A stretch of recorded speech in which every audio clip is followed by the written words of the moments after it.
Vamos lá, meus amores. Processo do trabalho.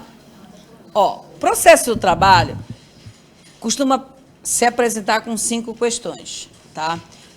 Diferente de direito do trabalho, eu sou muito honesta com vocês, os alunos costumam errar um pouco mais em processo. Do modo geral, o processo para o aluno é mais complicado. Seja processo de trabalho, processo civil, processo penal, ele tem um pouco mais de dificuldade. Mas eu vou te dar aqui umas dicas que podem te ajudar a acertar pelo menos a metade da prova de processo de trabalho.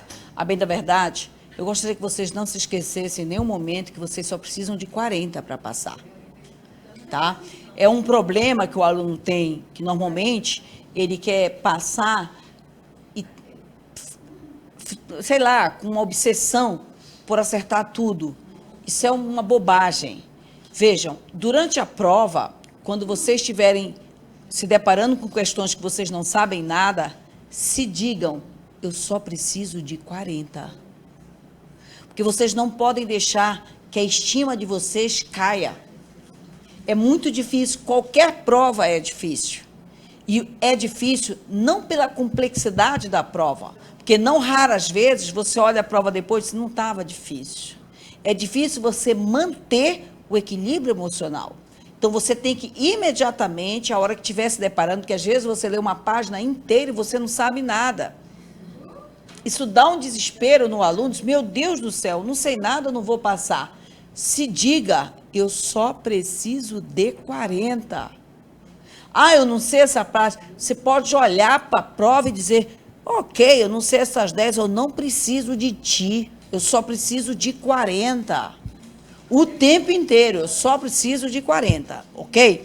Então, se vocês conseguirem tirar a metade dos pontos em processo do trabalho, eu já vou me dar por super satisfeita e, sinceramente, já os parabenizo.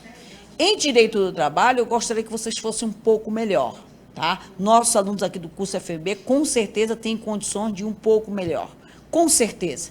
Não raras vezes o aluno gabarita. E não raras vezes eu tenho muitos alunos que perdem uma apenas de trabalho. Agora, processo de trabalho, eu realmente digo, se vocês conseguirem fechar metade, acertar 2, porque são 5 provas, são 5 questões. Então, 2, legal. 3, sensacional. Aí, se eu fizer 4 ou 5, nossa, eu estou no lucro, vem fazer a segunda fase comigo, que você é um cara bacana em trabalho, processo de trabalho. Tá?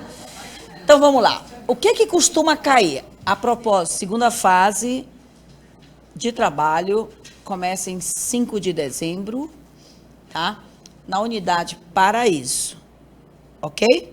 Aí vai haver o recesso para o Natal, mas os alunos vão ter atividades todas cronometradas, vai ficar com folga, obviamente, no dia de Natal, mas eu sinto muito, para quem está em segunda fase, não dá para dar aquela folga emendada de Natal até Ano Novo. Você vai ter que estudar dia 26, dia 27, dia 28, dia 29. Aí você tem uma folguinha para o final do ano. Dia 2 você já está estudando. Está tudo organizado e cronometrado já, ok? A gente te espera aqui no curso, então, para o curso segunda fase de trabalho. Falando da prova de processo do trabalho. Processo do trabalho é uma prova tem o seguinte perfil, questão que cai, aquela questão que te confunde com processo civil. Eles adoram te confundir com processo civil. Por que ele faz isso? Porque a identidade do processo do trabalho está exatamente na diferença dele. Então, ele pergunta aquilo que tu rapidamente quer responder, como se estivesse respondendo na prova de processo civil. Aí não é, porque é processo de trabalho. Tá? Então, essa é uma questão que cai bastante. Outra questão que cai bastante, prazo. Se gosta muito de prazo na prova de processo de trabalho. Outra questão que cai bastante, quem paga o quê? Ah, quem paga a conta? Quem paga depósito recursal, quem paga a custa, quem passa aí, quem paga a conta? Cai bastante, tá? Recursos, bastante recursos e execução. Então, aqui a gente vai conseguir, na minha cabeça, nessa aula de hoje, a gente fecha 3 questões. Então, eu vou pegar, te dar umas dicas e trabalhar 2 assuntos aqui que eu sei que eventualmente estão na prova, na minha cabeça, com certeza estão na prova, para você poder ter garantido. Então, vamos lá. Primeiro assunto, prazo. Todo mundo olha para mim. Sabe o que é que eu aplico do CPC de prazo no processo de trabalho? NADA. Exato. Nada. Eu não aplico nada. Tudo que o professor de processo civil falou para vocês de prazo aqui, vale só para a prova dele. Para a minha prova não vale. Como é o prazo no processo do trabalho? E, normalmente, quando cai pergunta de prazo relacionada a prazo recursal. Então, eu vou dar essa aula de véspera relacionando a prazo recursal. Primeiro, uma dificuldade atroz. Se o aluno errar isso, aí realmente não tem solução. Todos os recursos no processo de trabalho têm prazo de 8 dias. Todos são todos, olha, todos. É uma expressão, todos, todos, todos. Qualquer recurso no processo de trabalho tem prazo de 8 dias. Na Justiça do Trabalho tem prazo de 8 dias. Ele só começa a contar em dia útil. E só termina de contar em dia útil. Então, se tiver feriado, final de semana, ele só começa a contar em dia útil.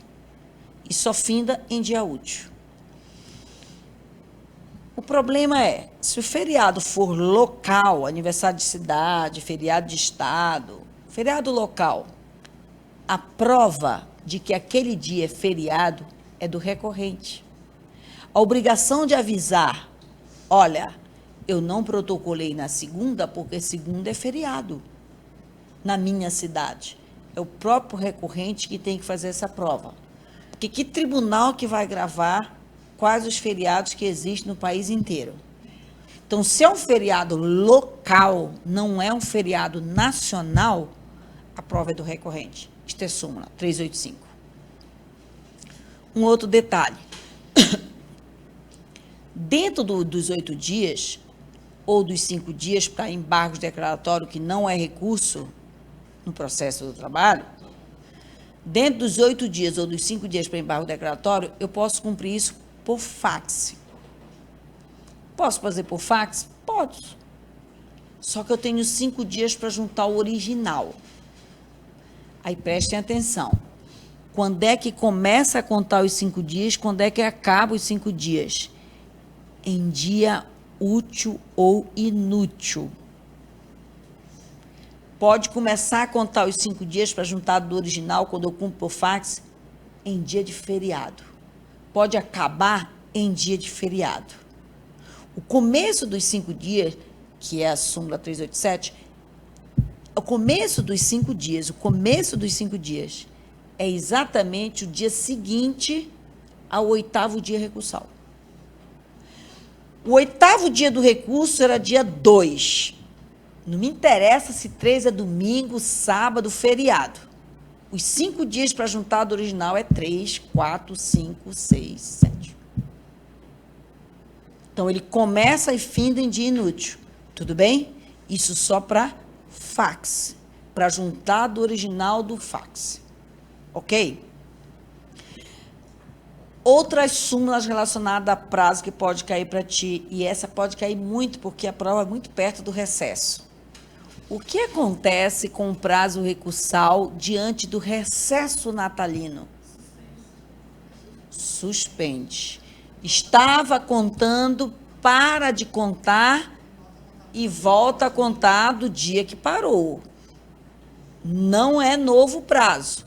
Então, se eu tinha já 3 dias decorrido, quando voltar em janeiro, eu só tenho mais 5 dias para interpor o recurso. Isto é suspensão, que é o oposto do que ocorre quando há embargos declaratórios. Quando há oposição de embargo declaratório por qualquer das partes, o prazo recursal é interrompido. Há embargo declaratório do autor. Aqueles 8 dias para de contar. Depois que o embargo declaratório é julgado, autor e réu terão novos 8 dias para recorrer. Então, o embargo declaratório interrompe o prazo recursal. É o oposto do recesso. Recesso e férias forense, suspende. Embargo declaratório, interrompe. Ok? Só que o embargo declaratório, na CLT, já é claro. Se este embargo de declaração foi assinado por advogado não habilitado, é como se ele não existisse. Então, o prazo do recurso fluiu. Não vai interromper. Se ele não foi assinado, mesmo que o advogado seja habilitado, mas ele esqueceu de assinar, acabou. Não interrompeu. Tá? E se ele também é feito fora do prazo? Eu fiz o embargo declaratório no 6º dia. O embargo declaratório está francamente fora do prazo. Não interrompe o prazo recursal. Fluiu o prazo recursal. Ok? Então, embora ele interrompa, a pergunta pode ser mais profunda. Ela pode perguntar, exceto quando é feito fora do prazo, exceto quando não é assinado, exceto quando é assinado por advogado não habilitado, aí eu não tenho interrupção de prazo recursal. Ok, gente? Fechou o prazo. É bem simples, bem simples. É só lembrar que eu não aplico nada do CPC no processo do trabalho.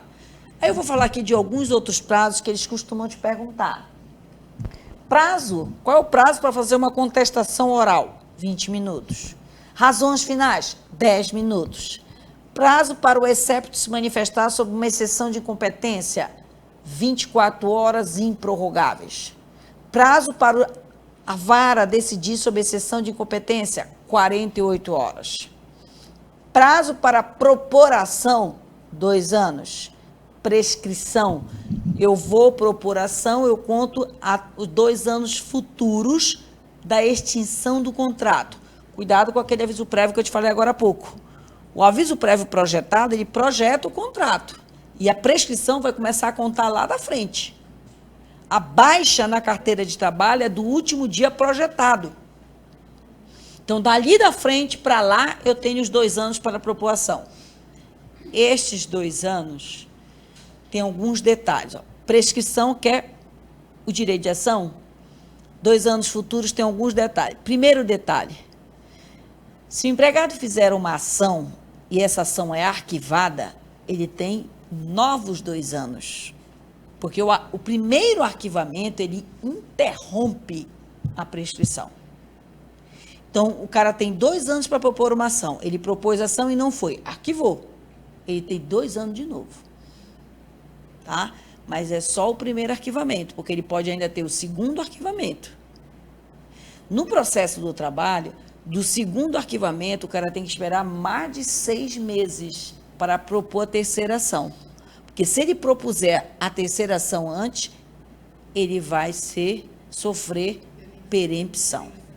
A perempção é na 4ª tentativa e no processo do trabalho na 3ª, se ela for precipitada, se ela não esperar os 6 meses.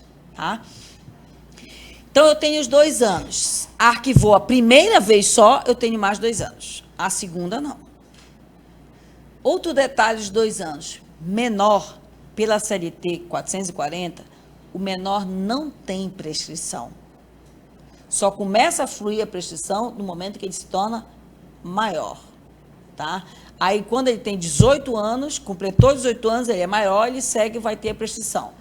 Até 18 anos, nenhum tipo de prescrição corre para o menor.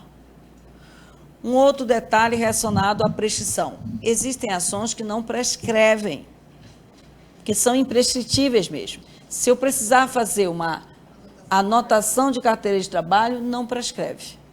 Posso pedir isso a qualquer tempo. E qualquer ação declaratória também não prescreve. Tá? Então, a gente precisa estar atento à prescrição, porque a prescrição existe a bienal ou total, que é essa de 2 anos, e existe a quinquenal.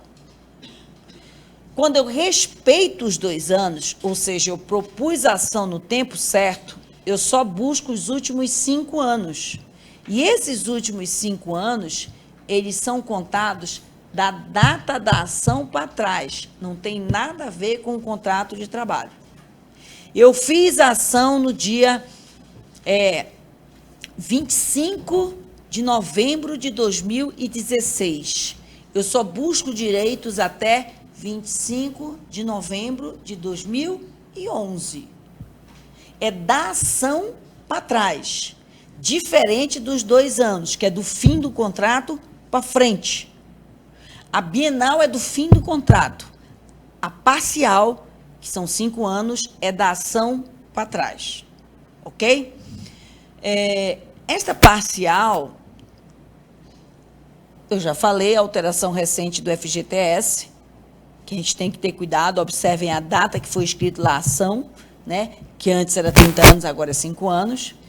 E essa parcial para férias, se vier uma pergunta para você sobre prestação de férias, só flui do término do período concessivo, não é do aquisitivo.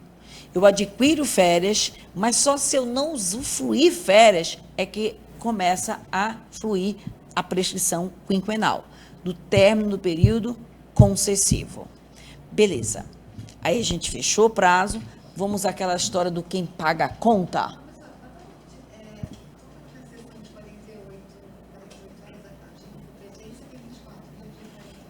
Manifestação do excepto na exceção de competência, 24 horas improrrogáveis, 48 horas ao juiz para decidir sobre a exceção. Artigo 800, 801, 802 da CLT. Aí vamos lá. Quem paga a conta? No quem paga a conta, a gente precisa passar sobre justiça gratuita, que é diferente também para a gente. E pode ser que eu me engane, mas eu acho que vem uma questão de honorários advocatícios sucumbenciais para vocês. Tá, eu já chego aí. Vamos lá. Justiça gratuita para o empregado na Justiça do Trabalho. Só é necessário um requisito. Ou ele recebe até 2 salários mínimos, ou ele se declara pobre. Qualquer pessoa pode se declarar pobre? Não. É pobre aquela pessoa, que só ganha o suficiente para subsistir. Todo o ganho dela é comprometido com as despesas de sustento dela. Ela é pobre. Porque se ela for pagar a justiça, ela vai deixar de pagar uma conta pessoal dela. Então, o que é a justiça gratuita? A justiça gratuita é dada àquela pessoa que, não pode demandar em juízo sem prejuízo do seu próprio sustento ou dos seus familiares. Se essa pessoa que sustenta a família, ela não pode tirar dinheiro para pagar a justiça. Então, ela tem direito à justiça gratuita, que está na Constituição 574. Então, ou o sujeito recebe até 2 salários mínimos, que vai desde desempregado até 2 salários mínimos, ou o sujeito só ganha, na linguagem popular, para comer. A gente fala comer no sentido de atender as necessidades básicas. Tá? Então, ele é pobre. Quem pode deferir justiça gratuita? Qualquer instância ou tribunal, vara, TRT, turma do TST, SDI, qualquer instância ou tribunal. Se qualquer instância ou tribunal pode deferir a justiça gratuita, ela pode ser requerida na ação, no recurso ordinário, no recurso de vista, no recurso de embargos. Agora, ela não pode ser requerida em agravo de instrumento. No processo do trabalho, ela não pode ser requerida em agravo de instrumento ao J269 SDI 1.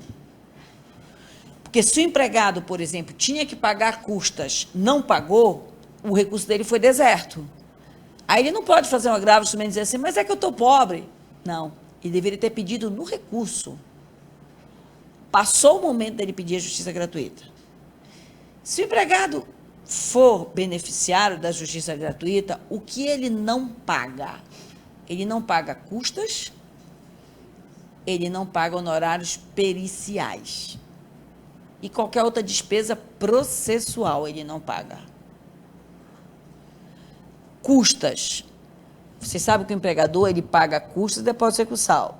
Na absurda hipótese do empregador ter justiça gratuita, que acontece na prática, ele tem que pagar depósito recursal. Porque as custas é o Estado, depósito recursal é o peão. O direito, o benefício da justiça gratuita é o Estado que vai pagar as custas. O depósito recursal é para garantir a futura execução. O Estado não vai pagar a conta do empregador que lesou o empregado. Então, se o empregador tiver justiça gratuita, em raras hipóteses de deferimento que acontece na prática, ele não vai pagar custas, mas ele vai pagar o depósito recursal.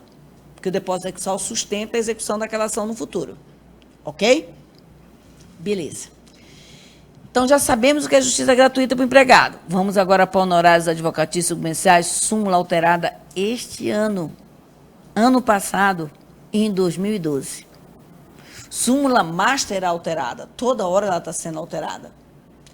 Quem tem direito a honorários advocatícios comerciais na Justiça do Trabalho? Advogado de sindicato. Tem sindicato de patrão? Tem. Tem sindicato de peão? Tem. Só o de sindicato de peão. Advogado de sindicato de empregado tem direito a honorários comerciais. Ah, então basta ele ser advogado de sindicato de empregado? Não. Ele tem que ser advogado de sindicato de empregado e o cliente, que é empregado, tem que ser pobre. Ou receber até 2 salários mínimos ou juntar declaração de pobreza. Se não tiver esses 2 requisitos cumulativos, não tem honorários advocatícios sucumbenciais na Justiça do Trabalho, súmula 219, master alterada nos últimos 10 anos. Dá para fazer uma tese só, alterações da súmula 219. E qual foi a grande alteração deste ano? Até o ano passado, os honorários advocatícios sucumbenciais na Justiça do Trabalho eram até 15%. Agora é até 20%. Igualou o CPC, que antes a gente ganhava menos, tá? Agora é 20% no processo de trabalho também, ao advogado de sindicato, desde que o cliente dele seja pobre. Vai ter direito também se o advogado estiver atuando em substituição processual, tá?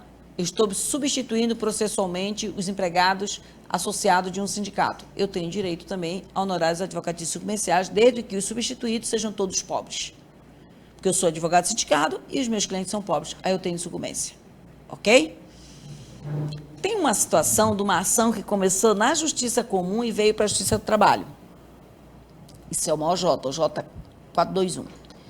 A ação começou na Justiça Comum e agora está na Justiça do Trabalho. Como é os honorários advocatícios? Igualzinho ao CPC.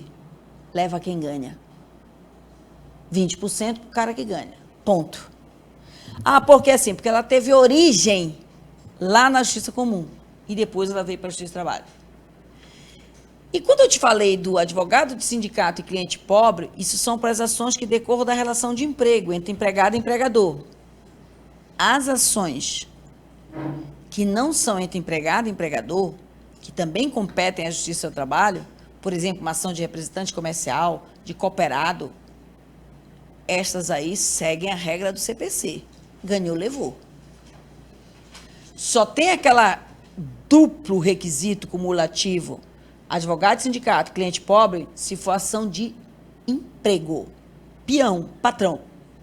Se não for ação de emprego, aí segue a regra do CPC. Honorários periciais. Quem paga os honorários periciais na Justiça do Trabalho? Quem perdeu no objeto da perícia. A perícia foi de insalubridade. E a insalubridade foi positiva ou negativa? Negativa. Quem paga? O empregado. Não é na ação, porque ele pode ter ganho outras coisas na ação.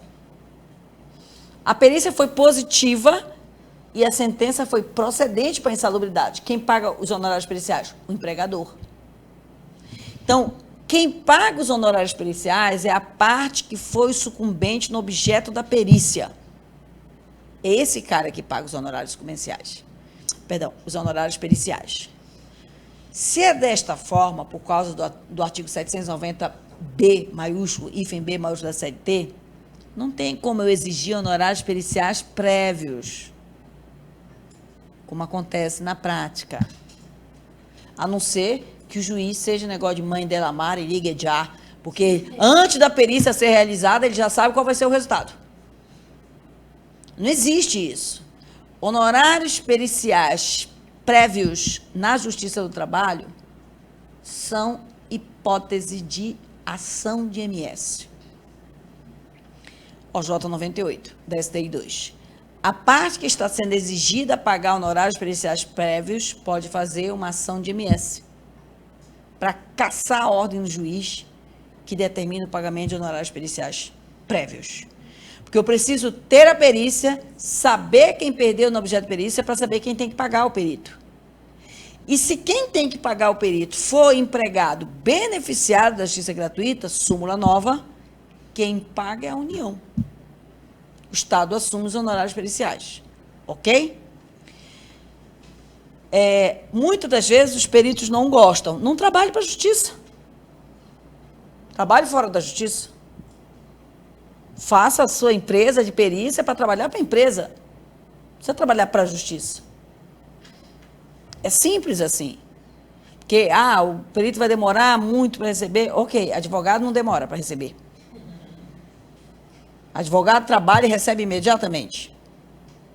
Advogado trabalhista, Deus me livre, demore muito para receber. Mas aí a pessoa tem a opção de não ser advogado trabalhista. Pode ser um outro advocacia que recebe antecipado. Antes de fazer o serviço, já recebe. Então, a pessoa tem que saber. Eu vou ser perito, trabalhar na justiça, do trabalho, só vou receber depois. Porque eu preciso trabalhar sem saber quem vai me pagar. É essa a história, ok? Fechamos aí essa parte de quem paga a conta nesse início. Ó. Justiça gratuita, honorários advocatícios, honorários periciais. Falar de custas e depósito recursal, que constitui preparo. Custas, o empregado paga. Na verdade, eu preciso gravar quando é que o empregador paga. O empregador paga custas se a ação for procedente ou procedente em parte. O empregador paga. Em todos os outros casos, quem paga é o empregado. Arquivamento, improcedência, indeferimento, tudo é o empregado que paga. Procedência e procedente em parte é o empregador. Quanto? 2%. 2% da condenação ou 2% da causa. Ponto. Tem alguém que não paga? Falido. Massa falida não paga. E o empregado beneficiário da justiça gratuita não paga. Tem mais alguém? Tem. União, estados, municípios, autarquias e respectivas fundações. E o Ministério Público. Esses não pagam. Fora isso, mais alguém? Não. Mais ninguém. Tem que pagar. Tá? Beleza. Então, custas, ou um ou outro paga. Na Justiça do Trabalho não tem negócio de dividir custas. Só um único caso o juiz pode dividir. Acordo. Justamente porque não há vencido e vencedor. 1% para o empregador, 1% para o empregado. Mas o juiz também pode dizer 2% pelo empregador, 2% pelo empregado. Ele é livre, está no 789, parágrafo 4º isso. Ele decide quem vai pagar as custas em caso de acordo. Ok? Custas. Eu paguei na sentença. Eu sou empregador. Fiz o recurso e ganhei o recurso. Eu vou receber de volta. Súmula 25, novinha, alterada. Eu vou ter, a gente chama isso de custas em reversão. Suponhamos que eu tenha pago custas numa sentença, que foi parcial procedente. O empregado também recorreu e a minha condenação aumentou, eu tenho que fazer custas complementares. Paguei uma custa, minha condenação aumentou. Eu vou só fazer custas complementares para poder fazer o recurso de revista. Tá? Depósito recursal. Depósito recursal só o empregador paga. Qual é o valor do depósito recursal? O valor da condenação. Condenação em pecúnia. Ações que não têm condenação em pecúnia não têm depósito recursal. E tem ação assim? Ação de MS.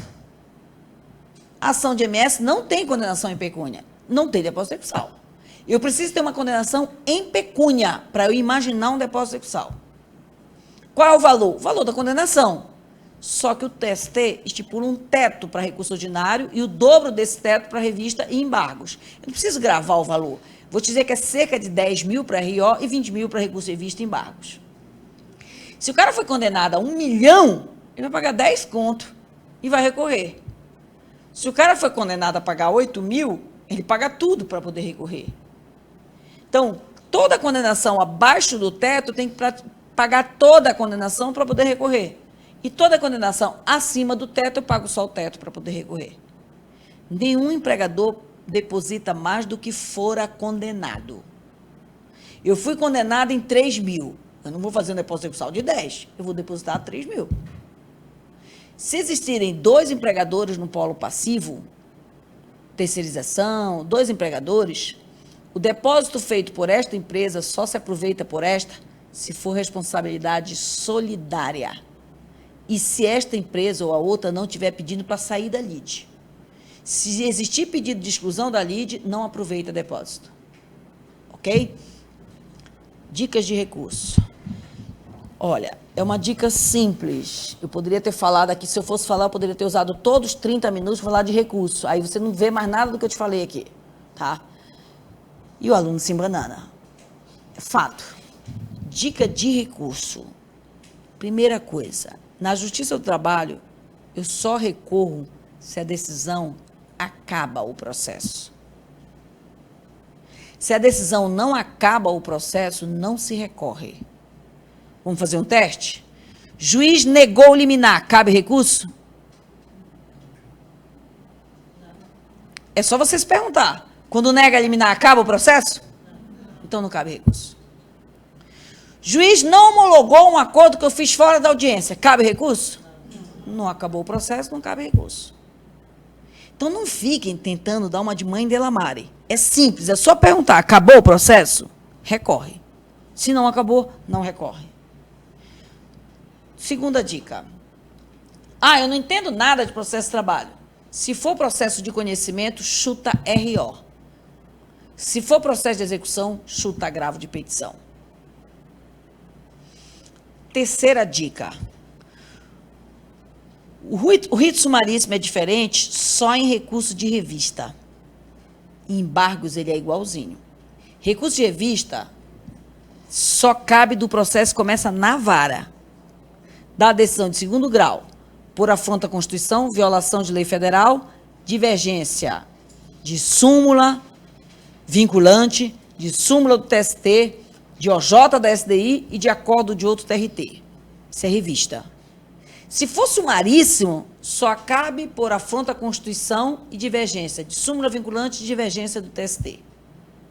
Não cabe divergência de OJ, não cabe divergência de outro tribunal, não cabe por violação de lei. Isso é revista. Embargos só cabe, em qualquer caso, no conhecimento ou na execução, por divergência de súmula vinculante, de súmula do TST, de OJ da SDI e de acórdão de outra turma do TST. Então, coloca na tua cabeça que o recurso de embargos, se cair na prova assim, decisão de turma do TST, nem lê, é embargos. Decisão de turma do TST, embargos. Não lê mais o resto. Da decisão da turma do TST, você já diz embargos. Da decisão da turma do TRT, se for a primeira decisão, é RO. Se for a segunda decisão, é recurso de revista.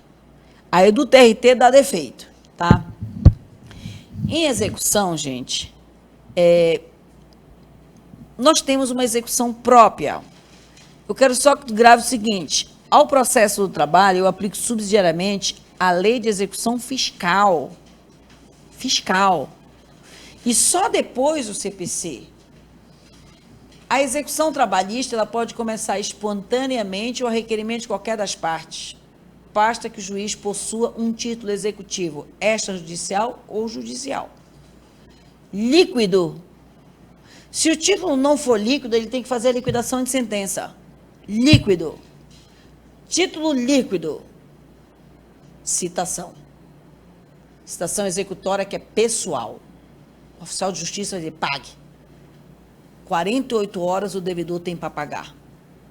Ou nomear bem a penhora. Pagou ou penhorou, 5 dias. Para o devedor fazer o quê? Embargos à execução, para diminuir o valor. Para o credor fazer o quê? Impugnação à sentença de cálculo, para aumentar o valor. Pode ter audiência na execução, com até 3 testemunhas, e a sentença vai indeferir ou julgar o embargo à execução do executado ou a impugnação do exequente. da decisão, esta é a decisão de primeiro grau na execução. Não confundam com sentença de cálculo, que sentença de cálculo é uma decisão que foi proferida lá atrás, quando encerrou a liquidação de sentença. Sentença de cálculo não é a decisão de primeiro grau na execução. Sentença de cálculo ou de liquidação, ou liquidanda, é a decisão que encerra a fase da liquidação. Ok? Mais uma vez, não se esqueçam que vocês só precisam de 40 para passar.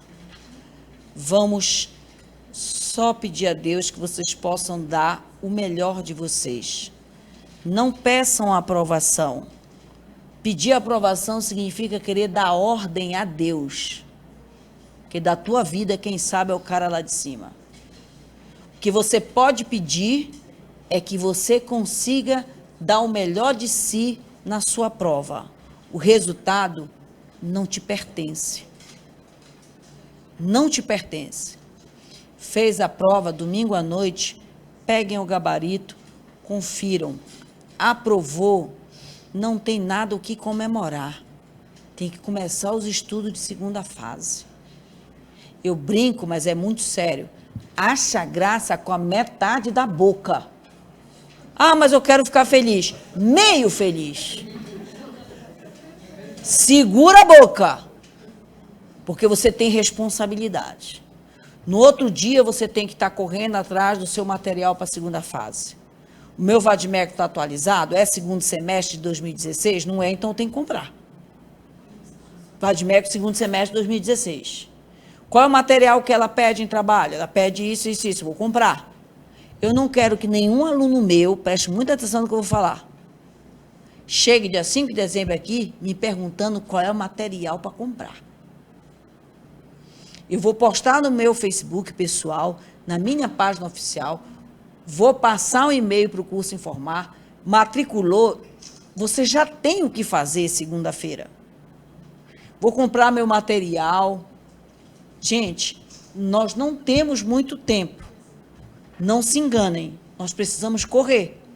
Então, já posso comprar meu material, matriculei, já vou receber a apostila, já vou me adiantando, entende? Vou me adiantando. Já tem uma atividade, inclusive, pré-início de curso. Aquele aluno mais disciplinado, ele precisa ser premiado. Aquele aluno que vem fazer a matrícula dele na segunda-feira, esse aluno já vai ser orientado no FMB.